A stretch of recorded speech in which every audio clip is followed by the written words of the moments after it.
తెలంగాణ ఆత్మ గౌరవాన్ని కించపరచడమే టార్గెట్ గా అడ్డమైన వాగుడు వాగుతున్నారు కాంగ్రెస్ నేతలు. తాజాగా నిజామాబాద్ రైతు మహోత్సవం సభలో పీసీసీ చీఫ్ మహేష్ కుమార్ గౌడ్ కూడా దిక్కుమాలిన మాటలు మాట్లాడారు. తెలంగాణ రైతుల ముందు నిల్చొని ఇక్కడి రైతులను అవమానించేలా వ్యాఖ్యలు చేశారు. తెలంగాణ వారికి ఆంధ్ర రైతులు వ్యవసాయం చేయడం నేర్పించారట. 1923లో నిజాం సాగర్ కట్టినప్పుడు ఆంధ్ర జిల్లాల నుంచి రైతులు వచ్చి మరీ వ్యవసాయం ఎలా చేయాలో నేర్పించారని మహేష్ కుమార్ గౌడ్ నోటికొచ్చినట్టు మాట్లాడారు.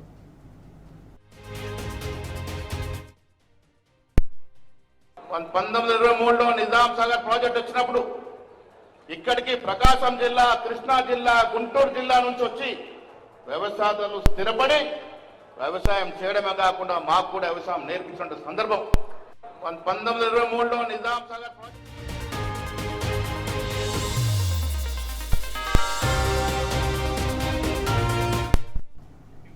మహేష్ కుమార్ గౌడ్ వ్యాఖ్యలపై యావత్ తెలంగాణ ప్రజలు భగ్గుమంటున్నారు.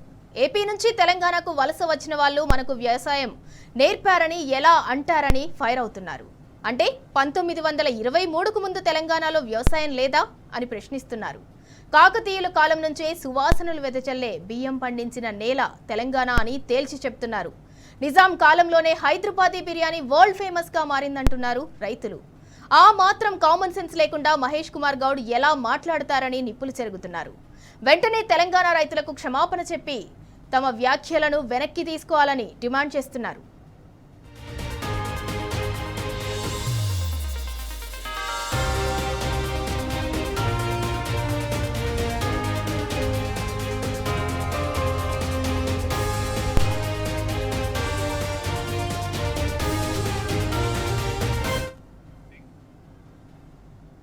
ఇక ఇదే అంశానికి సంబంధించి మరింత సమాచారం మా ప్రతినిధి రవీందర్ అందిస్తారు.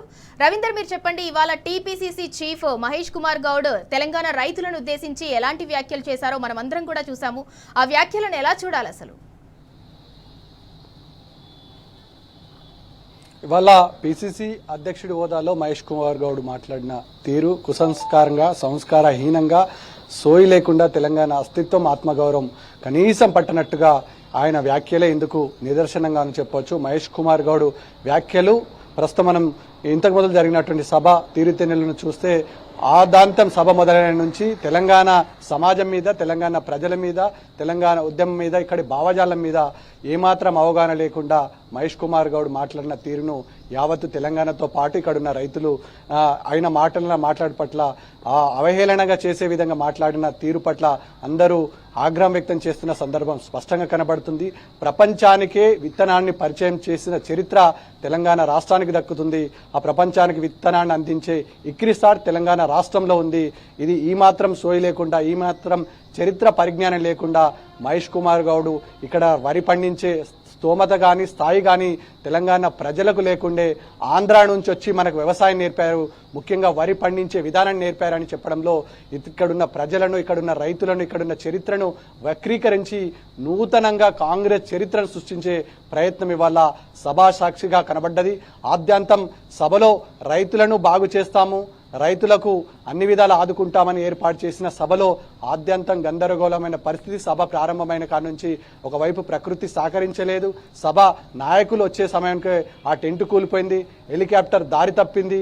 తీరా హెలికాప్టర్ దారి తప్పిన తర్వాత అక్కడ సభ మీద డయాస్ పంచుకున్న ప్రజాప్రతినిధులు కూడా దారి తప్పి మాట్లాడడం పట్ల ఆశాస్పదంగా ఉందని చరిత్రకారులు, ఉద్యమకారులు, ఇక్కడ ఉన్నటువంటి చరిత్ర ఎరిగిన ప్రతి ఒక్కరూ అదే విషయాన్ని చెప్తున్నారు. తెలంగాణ వరి పండించడంలో మొదటి నుంచి నిజాం సాగర్ ప్రాజెక్టు నిర్మాణానికి ముందే తెలంగాణలో వరిధాన్యం పుష్కలంగా ఉండే, ఇక్కడ వండినటువంటి బిర్యానీ ప్రపంచాన్ని సైతం వాసన చూసిన పరిస్థితి అప్పుడుండే నిజాములు, ఆషబ్జాయిలు, రాష్ట్ర కూలీలు మొదలుకొని బ్రాహ్మణి సుల్తాన్ వరకు మొన్న నిజాం కాలం వరకు ఇక్కడ వరికి అత్యంత ప్రాధాన్యత ఉండే. ఇక్కడ నుంచి ఎగుమతి చేయడం జరిగింది, ఇక్కడ నుంచి దిగుమతులు చేసుకోవడం జరిగింది. ఆ చరిత్ర గల తెలంగాణ చరిత్రని ఇవాళ వక్రీకరించే ప్రయత్నం సభా సాక్షిగా ఇవాళ రైతు మహోత్సవం అనే సభను పేరు పెట్టారు. ఆ సభలో అత్యంతం గందరగోళమైన సిచ్యువేషన్ చోటు చేసుకుంది. సభ గాడి తప్పింది.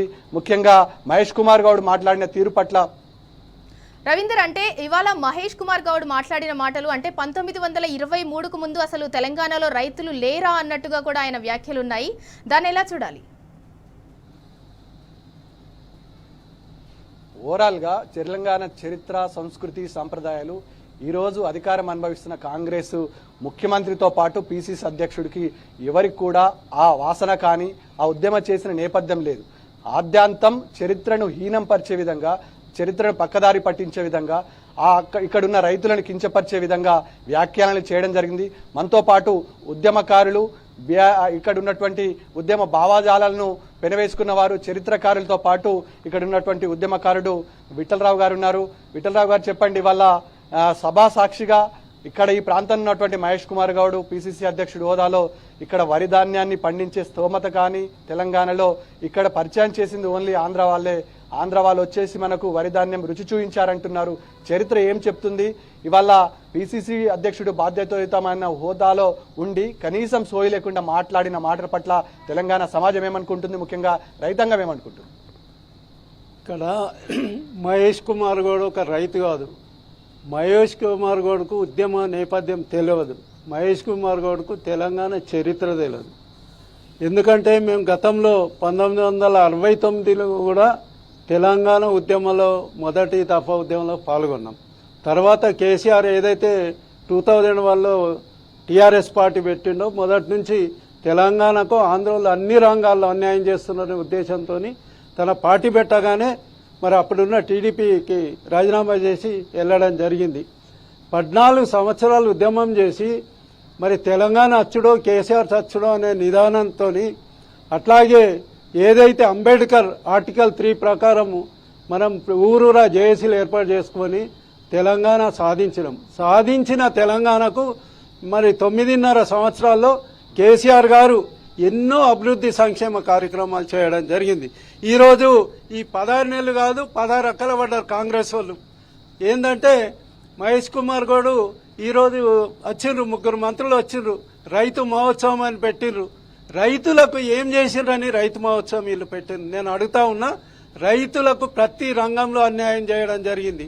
కాబట్టి రైతు మహోత్సవం పెట్టే నైతిక హక్కు కాంగ్రెస్ కు లేదు. మనతో పాటు చరిత్ర పరిశోధకులు తెలంగాణ శంకర్ గారు ఉన్నారు. శంకర్ గారు చెప్పండి, చరిత్ర ఏం చెప్తుంది? ఇవాళ ఓవరాల్ గా పిసిసి అధ్యక్షుడు మాట్లాడిన తీరు పట్ల ముఖ్యంగా రైతులు ఏమనుకుంటున్నారు, ఉద్యమకారులు ఏమనుకుంటున్నారు, చరిత్ర ఏం చెప్తుంది? ఏదైతే నేడు తలపెట్టినటువంటి నిజామాబాద్ జిల్లాలో రైతులను ఉద్దేశించి ప్రసంగించినటువంటి ప్రసంగం లోపల పిసిసి మహేష్ కుమార్ అన్న గారు నిజంగా ఒక ఊహించినటువంటి ఒక మాట అతను చెప్పడం జరిగింది. అది ముమ్మాటికి అది తప్పు. నా తెలంగాణ కోటి రత్నాల వీణ అంటే నా తెలంగాణకు ఒక గొప్ప చరిత్ర ఉన్నటువంటి నా తెలంగాణ రాష్ట్రాన్ని అవమానించిన విధంగా నేను భావిస్తున్నాను. ఏ విధంగా అయితే culture is nothing but agriculture. నా తెలంగాణ లోపల ఒక కల్చర్ ఉన్నది, ఆ కల్చరే అగ్రికల్చర్. కాబట్టి తరతరాల నుండి వస్తున్నటువంటి నా తెలంగాణ లోపల ఈ యొక్క వ్యవసాయ రంగాన్ని అనేటువంటిది 60 సంవత్సరాల లోపల ఏ విధంగా ఏంటంటే సర్వనాశనం అయిపోయిందే కానీ అభివృద్ధి చెందలేదు. కాబట్టి ఎవరో వచ్చి తెలంగాణ లోపల ఏదో నేర్పిండనంటే మాత్రం మాటికి శుద్ధ తప్పు.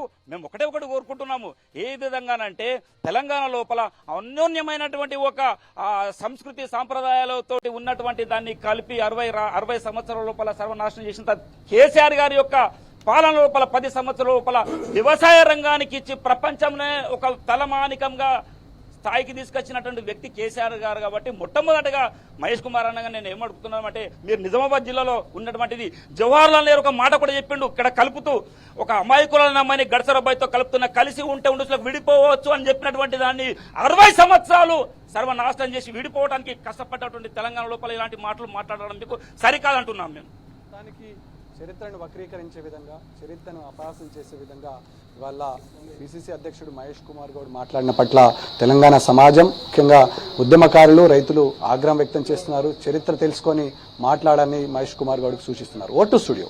Right, thank you Ravinder.